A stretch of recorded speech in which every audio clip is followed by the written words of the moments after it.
Media public perception और public opinion अपने मुफादात और मर्जी के मुताबिक ढालने के लिए एजेंडा सेटिंग करता है।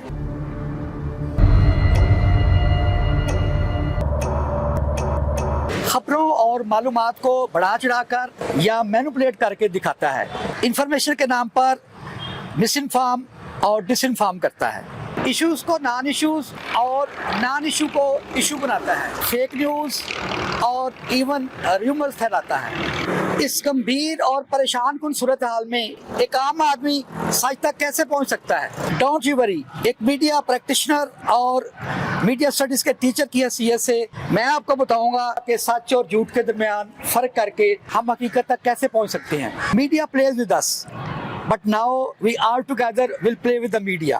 Let's join us to play with the media. Media Express News, हर नगर से खबर।